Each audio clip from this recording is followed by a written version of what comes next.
Most integrators in the marketplace today, and so we'll talk about the national, global integrators, down to the mid-cap integrators, down to the small regional integrators. Each one has a whole set of different issues, right? From the standpoint of the larger global integrators, they have to ensure they understand standardization. They have workforce that that understands that there has to be a process to ensure that there's stability and installation across a global platform. Sourcing of technology, sourcing of the people and the processes to follow all this. The reality is that their problem is much greater because when you're dealing with larger organizations in terms of clients, their demands are very high, and they must be programmable. The biggest challenge for them also is to really ensure that they understand that installation is just one piece of a puzzle. Right. Technology being installed, the server racks, the cable infrastructure, the cameras themselves, the access control readers.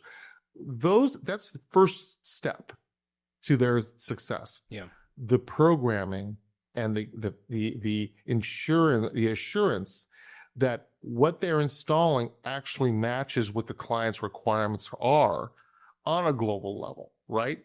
When I just spoke to one of our clients yesterday, and we were just talking about the fact that in one location in one state, his access control, his card operates perfectly.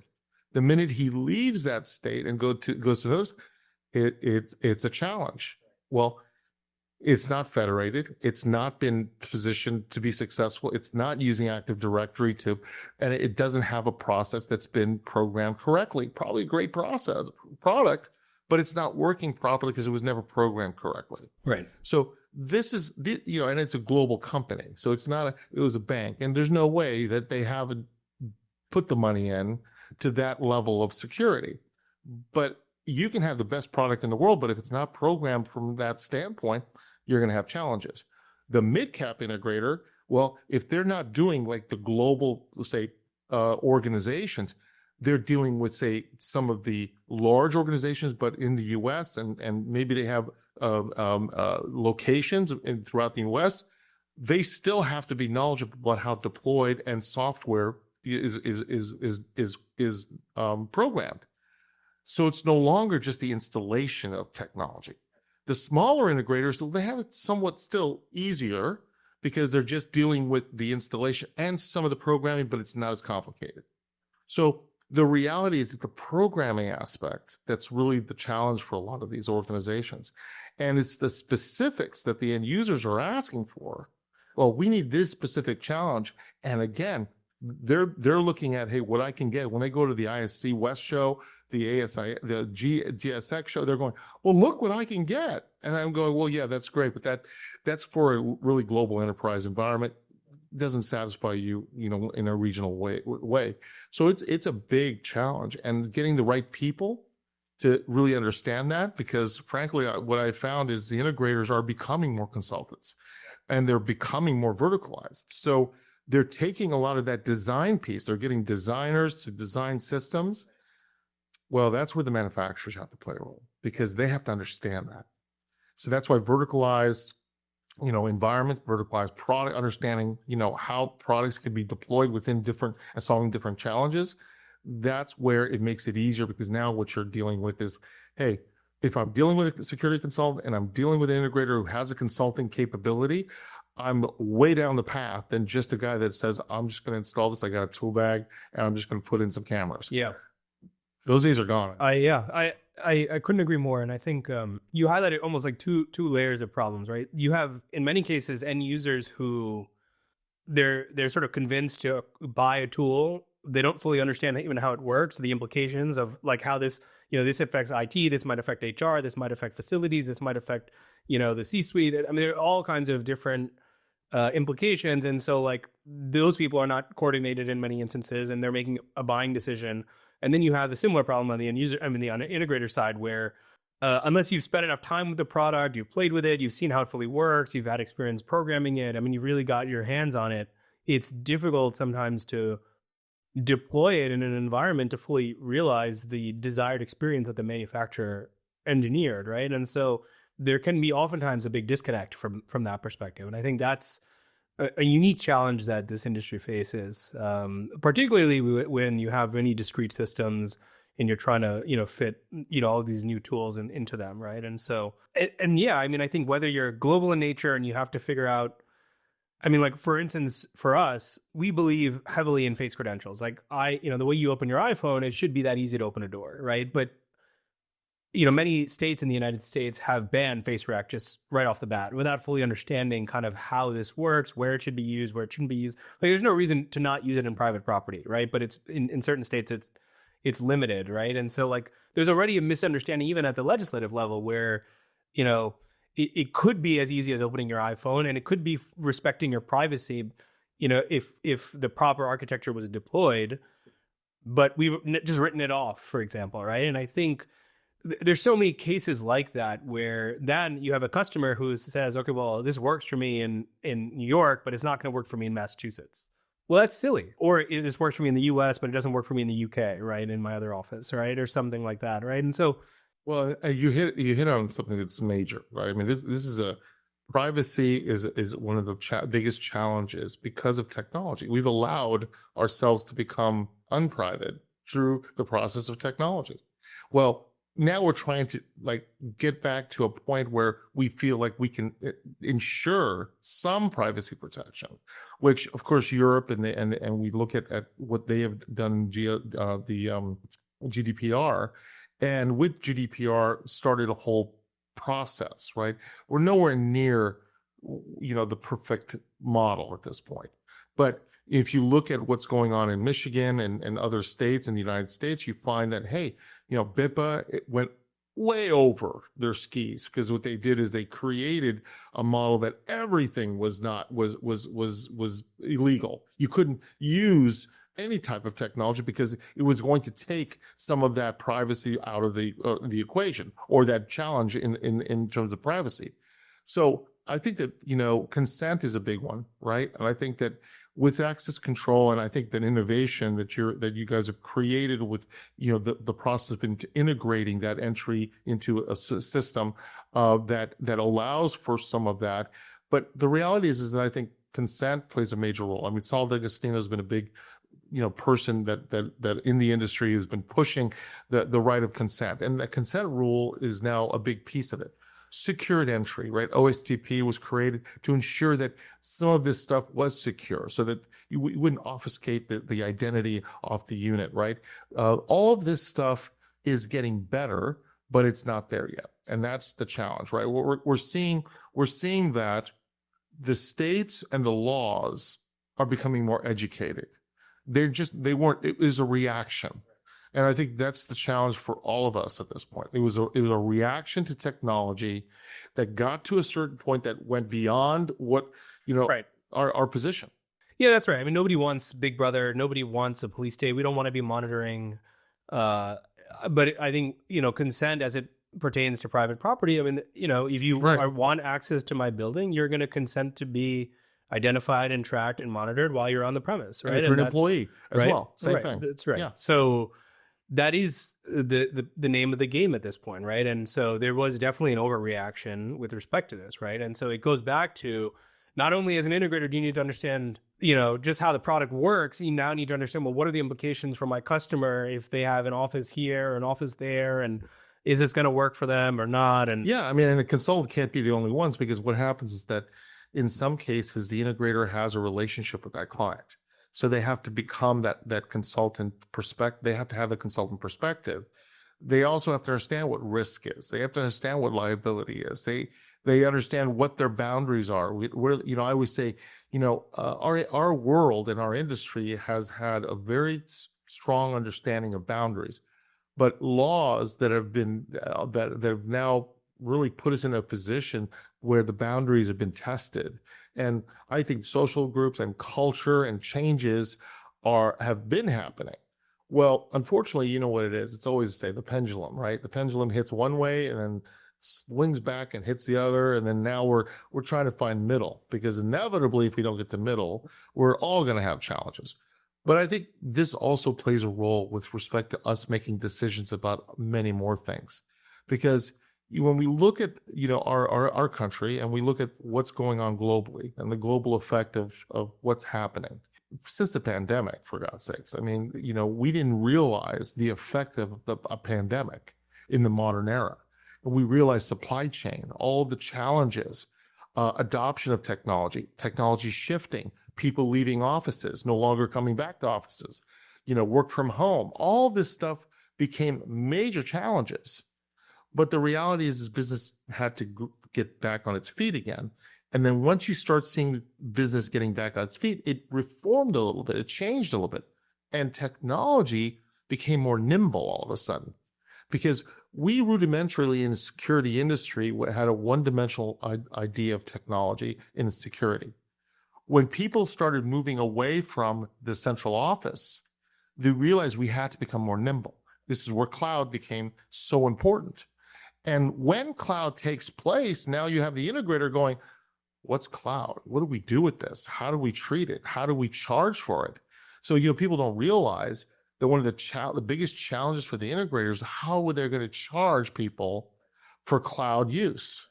So licensing models, everything began to shift. And I'm sure there's a lot of self-reflection. What is my value if the manufacturer has a direct connection to my customer, right? And so, that becomes That's a big one. It's a huge question mark, right? And what is the allegiance now, right, that the manufacturer has to me when they can go direct, right? Correct. And we're seeing that, right? I mean, the integrator is trying to protect their golden goose, right? They put a lot of effort to create that golden goose, but here's what happens, right? The market shifts. Cloud becomes more tangible, and systems and technology become smarter.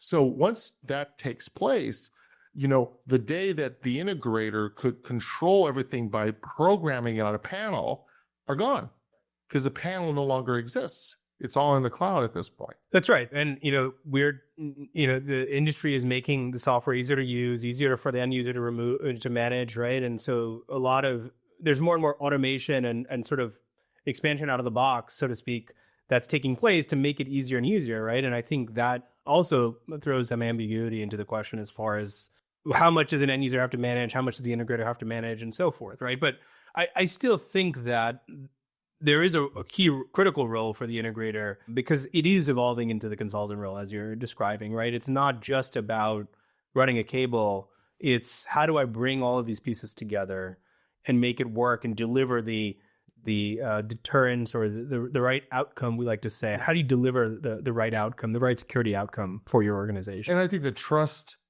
by the integrators with the manufacturers, the relationship, and I'm going to tell you, that's interesting enough, was that only 5 years ago, 10 years ago, that trust was never really there. I mean, the concern of the integrator was that you're going to steal my client, right? It's my client. The reality is that partnerships in regards to clients, and that starts with the client, right? Educating the client, understanding the requirements, and understanding the value of both sides of the equation. The consultant felt, well, we don't want to lose control of our client, right, as the expert. But the reality is that the integrator also wanted to ensure that they showed the value. It's being the trusted advisor, right? This whole trusted advisor conversation, which started 30 years or 40 years ago, well, it became very critical when it comes to high value technology in a high value client. So who's going to own that at the end of the day? And as cloud became more valuable, then the trust started swaying to the manufacturer, because the manufacturer and at the end of the day, the integrator had to make sure that, hey, you know what? I just want to make sure I don't lose that value, right, of the trusted advisor. It's fascinating where we're at right now. I couldn't agree more. And I think that's, like, we philosophically believe that it is a partnership. And I think in order to deliver the best customer experience, you have to treat it like a partnership. And by customer experience, I'm meaning the end user customer experience. And, because so much of what goes on at an end customer's site has so much is so much outside of where, let's say, Vicon's role is with respect to their organization, right? But we can never fully understand and appreciate all of the other decisions that go into an investment in Vicon's products, right? And so, like we know, I mean, it's so far reaching and it touches so many different parts of an organization, especially, if you're a global organization or something like that. I mean, they're reaching, it's a far reaching decision, right? And so I think that relationship is absolutely the integrator manufacturer relationship is integral to the success for us, but I think ultimately for long-term success for this industry to continue to evolve in the right direction. So I think it's interesting because we've talked a lot about the product and the technology and the integrators' capabilities. So one of the things that I'm going to tell you that has become even a greater challenge sometimes is the security of security products. So, and why this is so important is that most organizations, right, understand the challenge of cybersecurity and IT, right?